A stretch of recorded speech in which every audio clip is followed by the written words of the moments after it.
Gracias. ¿Y esto? Gracias, Juan. Buenas noches, hermanos. ¿Cómo están? Me imagino que ya a esta altura un poquito cansados. Pero bueno, vamos a hacer lo más ágil posible y lógicamente vamos a poder concluir este tiempo de oración, también de canciones, con la meditación de la palabra de Dios. Qué mejor que eso, ¿no es cierto? Que así como le hablamos al Señor, ahora el Señor a través de la oración, ahora es el Señor a través de su palabra que quiere hablarnos. Así que vamos a ir al pasaje que quisiera compartir con ustedes en esta noche, que está metido dentro de una profecía. El pasaje basado en Mateo 24, donde el Señor Jesús en persona, hace más de 20 siglos, hablando con los discípulos, le anticipó los tiempos por venir y los momentos que este mundo va a tener que atravesar.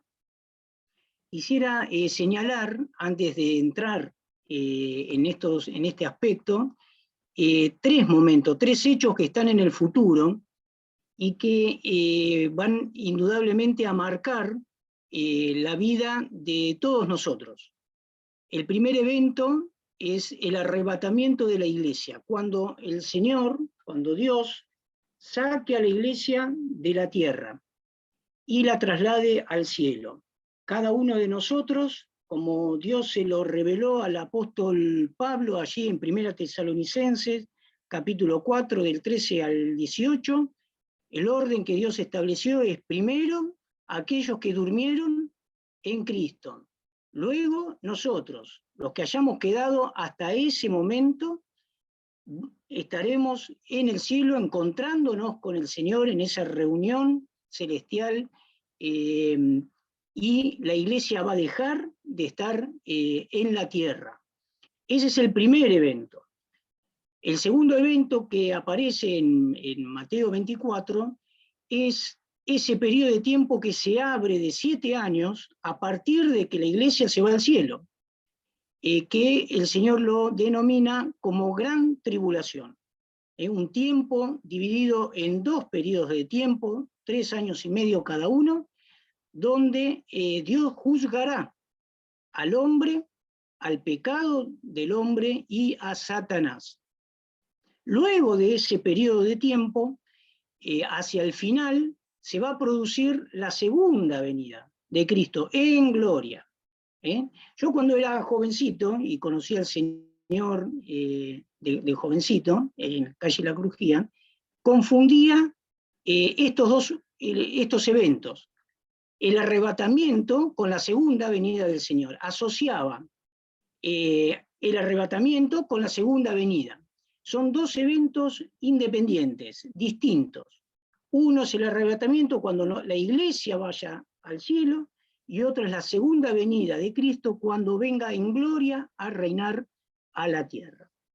El pasaje que yo quiero comentar en esta noche, hermanos, está en medio de la profecía. Nosotros no vamos a hablar de profecía, pero sí quisiéramos ver cómo el Señor ve la vida de las personas previo a esos acontecimientos grandes, y precisamente en su segunda venida, para extraer algunas enseñanzas para cada uno de nosotros. Si me permiten, vamos a leer Mateo 24,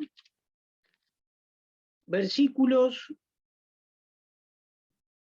37 en adelante. Dice así la palabra de Dios. Mateo 24, 37 dice: mas como en los días de Noé, así será la venida del Hijo del Hombre. Porque como los días antes del diluvio estaban comiendo y bebiendo, casándose y dando en casamiento, hasta el día en que Noé entró en el arca. Y no entendieron hasta que vino el diluvio y se los llevó a todos. así será también la venida del Hijo del Hombre. Recordemos, hermanos, que la iglesia ya no está en la tierra. Nosotros no vamos a participar de esto que el Señor está describiendo. Previo al advenimiento del Señor Jesucristo en gloria, nosotros vamos a venir con Él a reinar, con la iglesia. Pero aquí el Señor está indicando cuál es la rutina que tenían las personas en ese momento, previo a ese acontecimiento glorioso que tendrá cuando el Señor venga por segunda vez. Dice que comían, bebían y se daban en casamiento.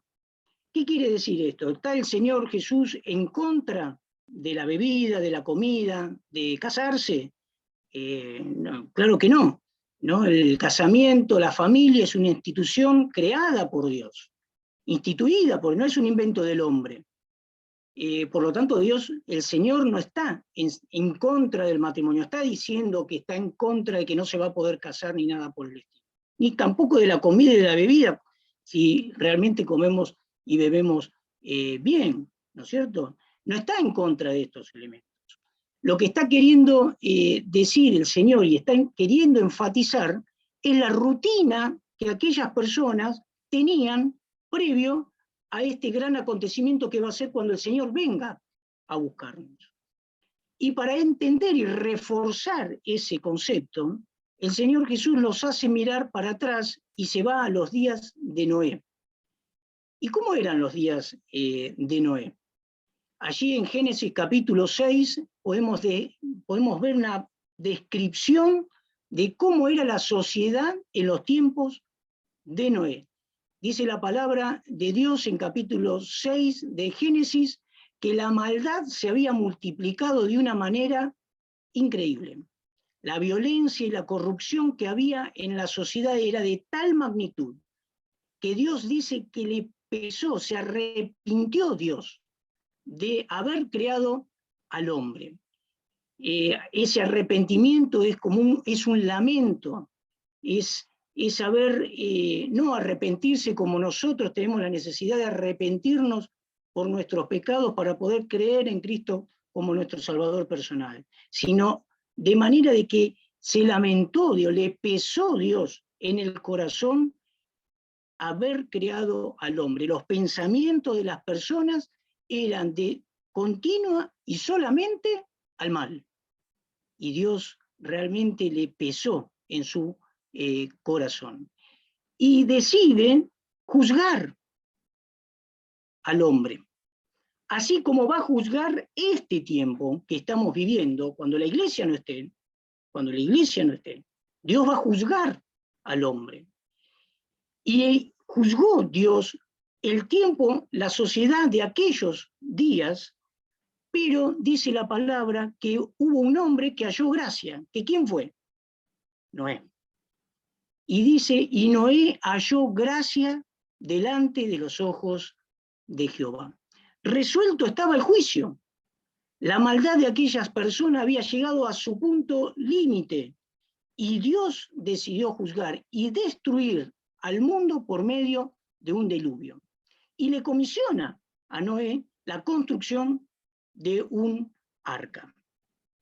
Ustedes saben que Noé cumplió con todos y cada uno de la voluntad de Dios. Él hizo conforme a lo que Dios le había ordenado. Pero ¿qué pasaba con la sociedad de aquel entonces? Y hermanos, es un poco similar a lo que pasa en nuestros días. Ustedes se pueden imaginar verlo a Noé construir un arca en medio, lejos del mar. Noé es descrito en 1 Pedro como pregonero de justicia, lo que nos da a entender que Noé estuvo predicando en todo ese tiempo que duró la construcción de que Dios iba a juzgar al mundo.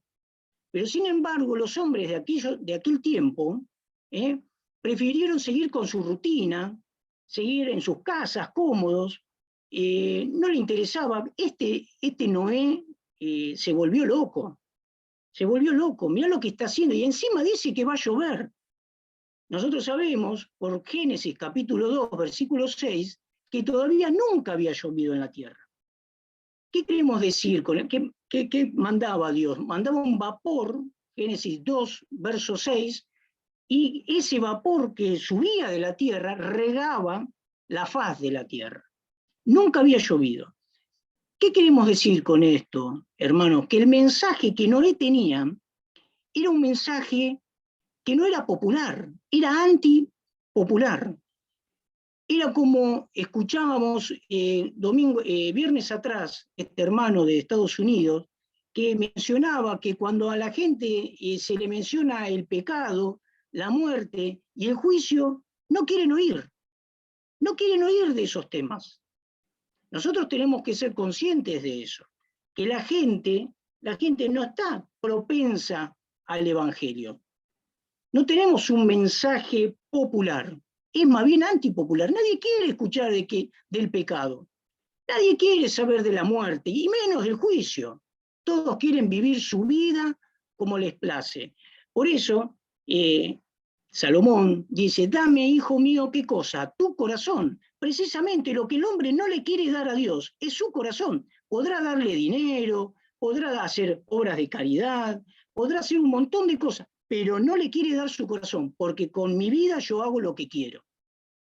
Y ese cuadro de situación es el mismo cuadro de situación que nosotros estamos viviendo en el día de hoy también, lamentablemente. Nosotros tendríamos que ver que las personas vienen corriendo a buscar la salvación que es en Cristo Jesús. Sin embargo, no lo observamos eso. No lo observamos, hermanos. Podríamos decir también que Noé fue un fracaso como predicador, porque ¿cuántas personas se salvaron? 8. Noé, su esposa, sus hijos, 3 hijos, y sus nueras, otras 3 personas. En total, 8 personas. Pero es así como nosotros juzgamos por la cantidad, como mencionaba nuestro hermano en la oración. No es la cantidad lo que juzga a Dios, es nuestra obediencia, hermanos. Noé obedeció a la palabra de Dios en cada una de las instancias de su vida. Un montón de tiempo le demoró la construcción del arca. Tuvo tiempo para desanimarse, tuvo tiempo para, como decimos nosotros a veces, tirar la toalla, tuvo tiempo para abandonar. Sin embargo, leemos en la palabra de Dios de que él fue fiel y obedeció a la palabra de Dios.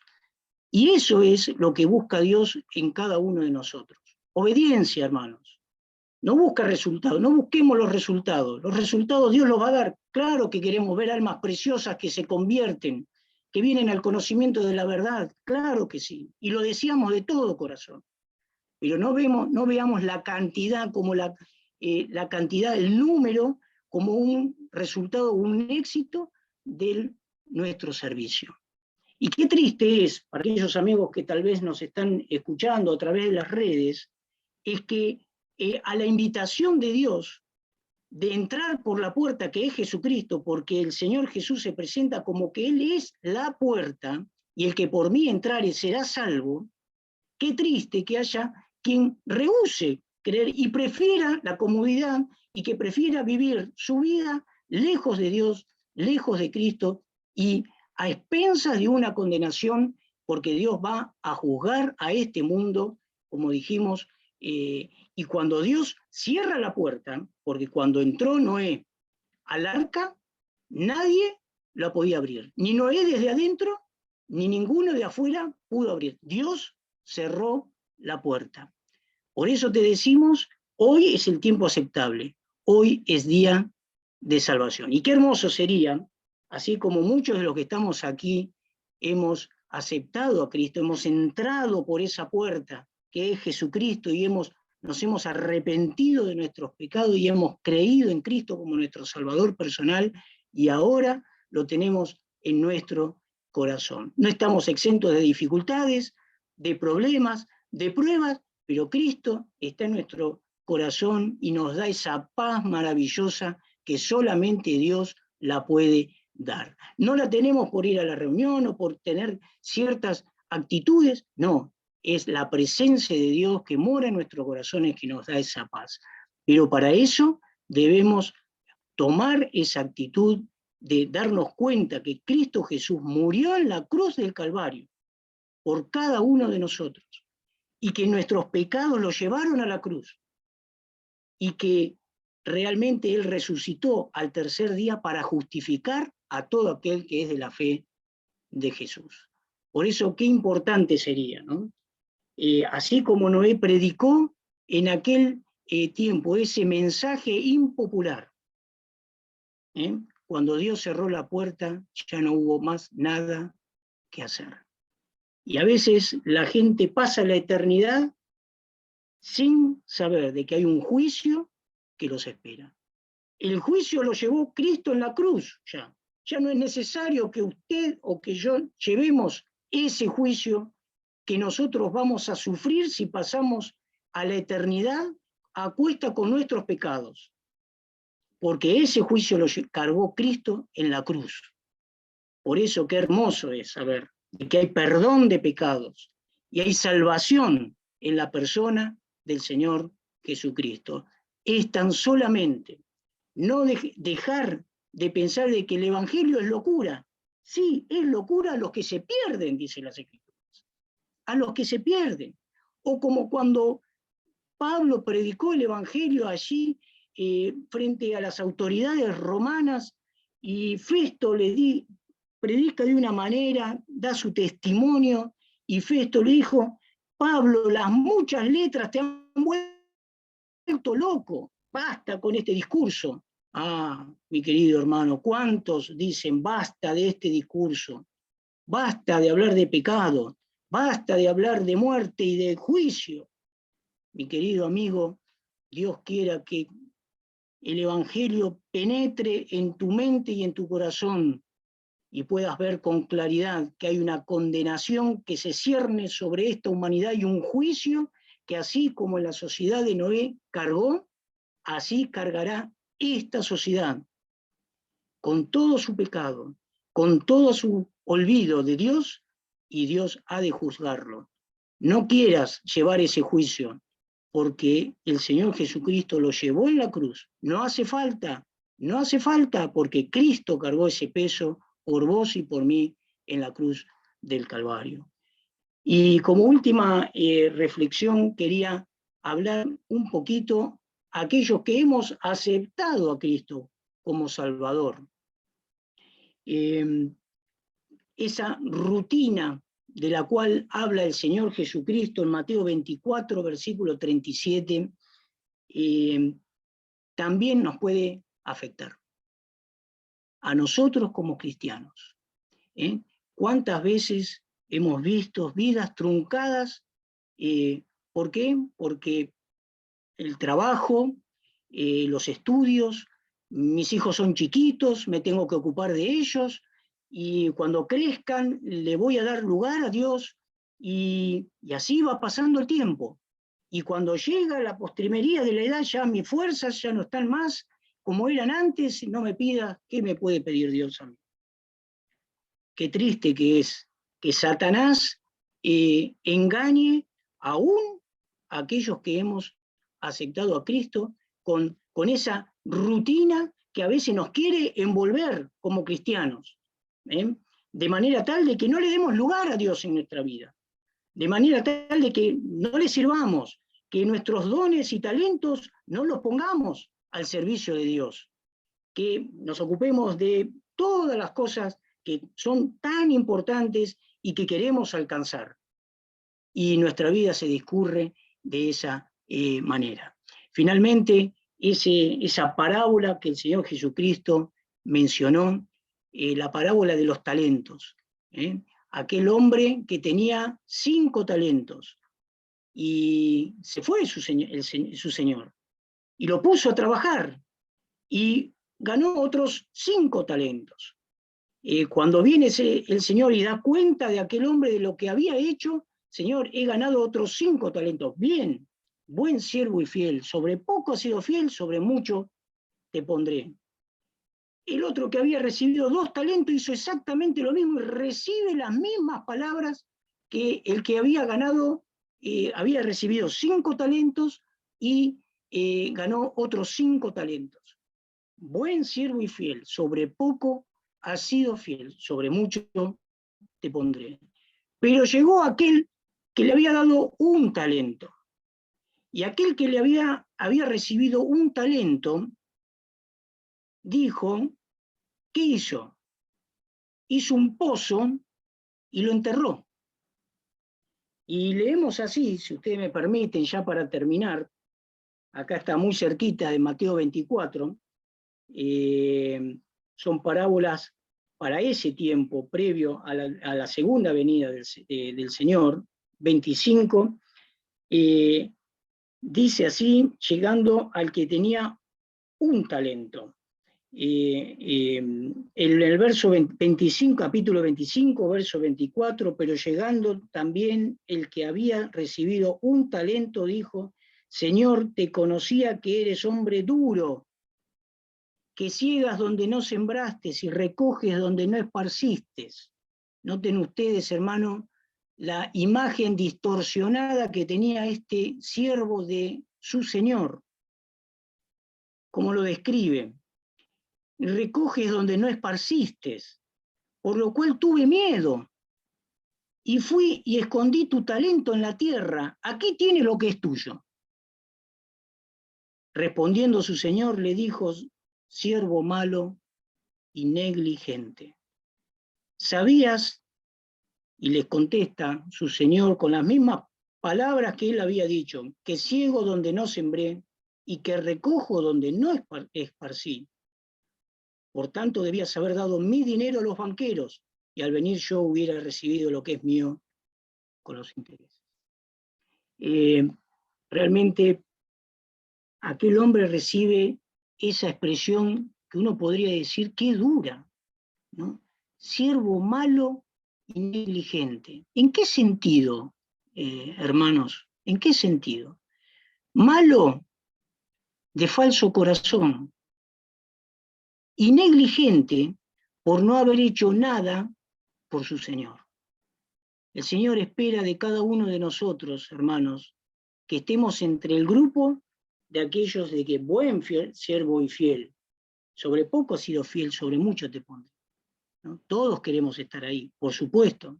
Sí, es el deseo, hermano, pero tengamos cuidado, nuestro corazón, a veces, cuando no le damos el lugar al Espíritu de Dios que se merece en nuestra vida, puede albergar en nuestro corazón sentimientos de avaricia para con nuestro Dios y le damos todas nuestras fuerzas y todo nuestro tiempo a este mundo que perece y va a ser juzgado.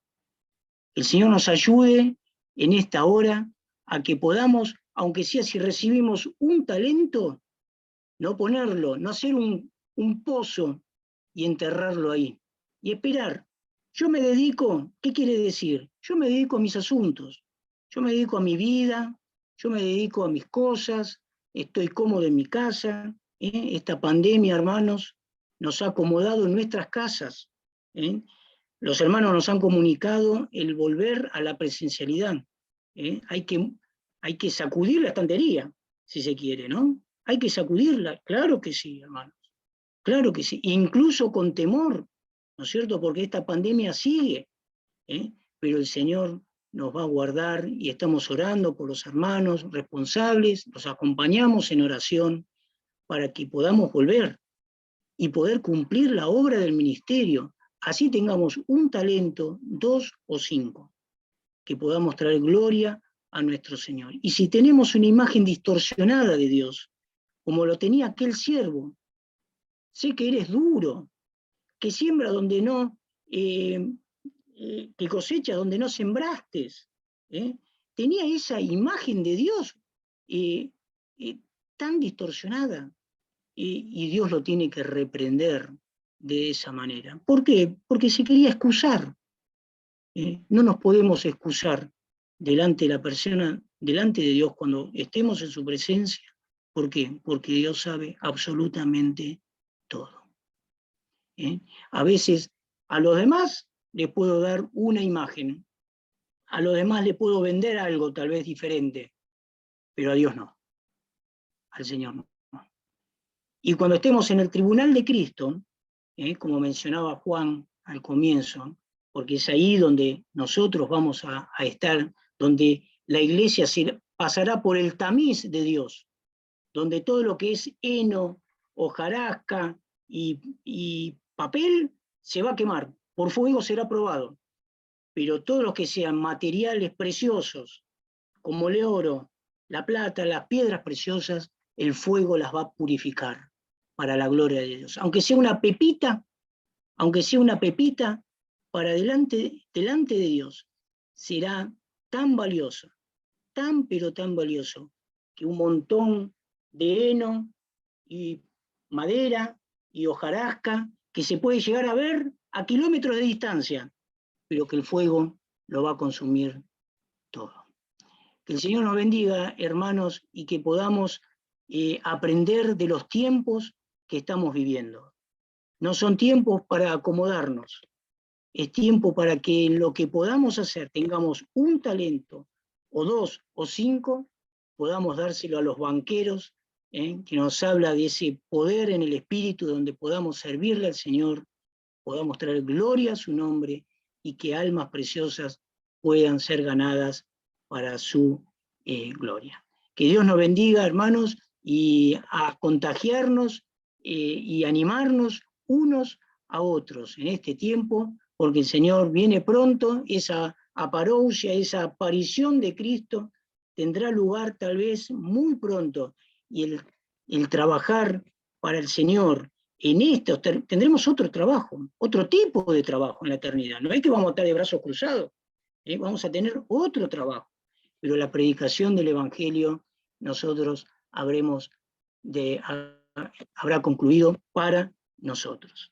O sea que este tiempo debemos aprovecharlo y debemos, según los dones y talentos que tenemos, ponerlos al servicio del Señor para su gloria. Que Dios nos bendiga, hermanos. Amén.